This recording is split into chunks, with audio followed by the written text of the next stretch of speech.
what is this vectorization? See, we know already Z is equal to W transpose X plus B. Now, when we want to calculate this W transpose X plus B, if I write the program in the Python, which is non-vectorized, I am initially taking Z is equal to 0. I am initializing the Z with the 0. Now I am writing the for loop for I in range. What is the value? Because we have considered only 2, we can write it as a 2 for I in range of 2.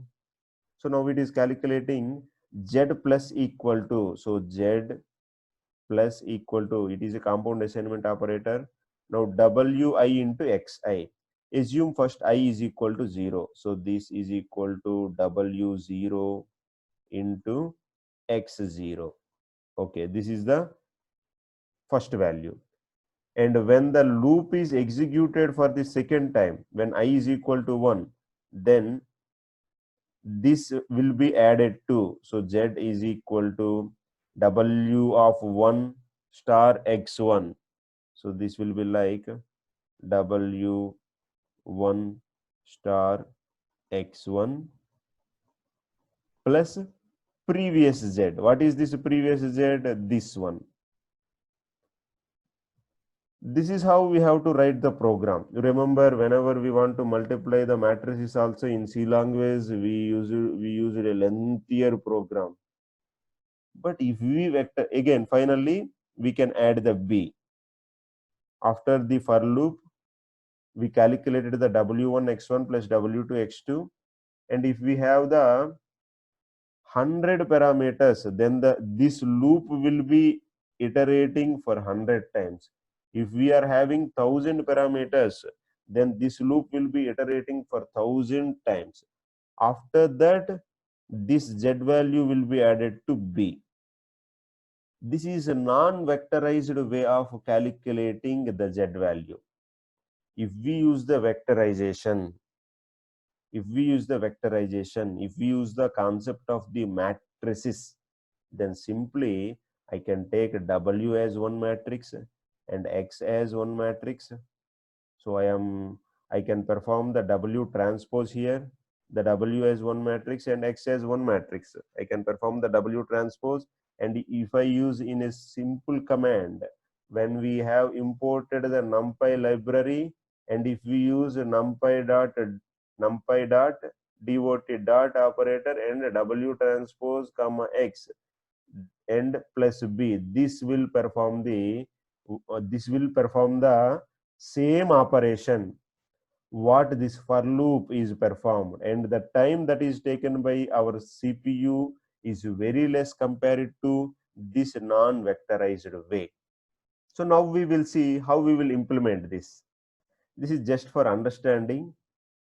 We have taken a small code. Remember, the same code we are executing by using the for loop.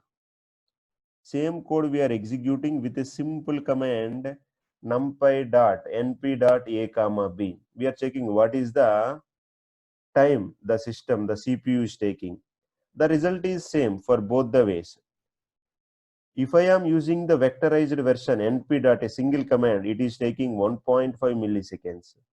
Now if I use the for loop, it is taking 474 milliseconds, means it is almost half second. When we are dealing with the large amount of data, because deep learning we are using for the large amount of data sets, if we take this much time, half second time for the execution of the for loop, then it costs us a lot. So in order to reduce that time, we are using the vectorization implement. The two benefits we get: one thing, there is no need to write the lengthier codes. The lengthier code can be expressed in a single line code. And the second one is the time that is taken by the system for execute this program will be very less. So not only in the CPU, when we use even GPU, graphical processor unit, when we are using CPU and GPU also, sometimes there are in the computer there are many parallel processing operations. So we will call that as SIMD, means single instruction multiple data. When we want to, we are interested in giving only one instruction. That instruction processes the multiple data. What is that? Here you observe, I am giving a single instruction. By using this single instruction, the W and X, the values are multiplied. Instead of writing Z equal to 0, and we are using for loop, and again we are adding the output from the for loop, iterated output from the for loop to be. Instead of using these many instructions, I am interested in using one instruction. That's why single instruction, but it is handling the multiple data. It is very efficient way, the vectorization. It is absolutely useful for our deep learning when we want to reduce our code and we want to reduce our time.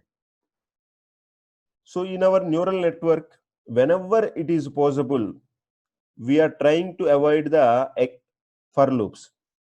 Whenever there is a possibility, we don't want to use the for loops. Instead of that, we are using the already available commands, NumPy commands, to calculate that, because we may come across with the complex neural networks.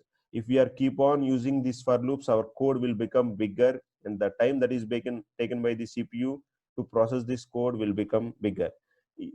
Take a simple one line, U is equal to AV. I want to calculate the product of A and V. If I use the normal non-vectorized method, first I have to take an array. U is equal to, I am initializing that array with the zeros, and first for loop within a for loop within another for loop, a nested loop. So I am multiplying Aij with Vj. First I have to check whether the columns and rows are matching. The columns of the first matrix and the rows of the second matrix are matching or not. Based on that, I can multiply each and every value, and finally we are getting the output. But the same thing can be done by using a single command, numpy dot a comma v. So this is the power of the vectorization. That's why we will try to use the vectorization whenever we are trying to implement the deep learning.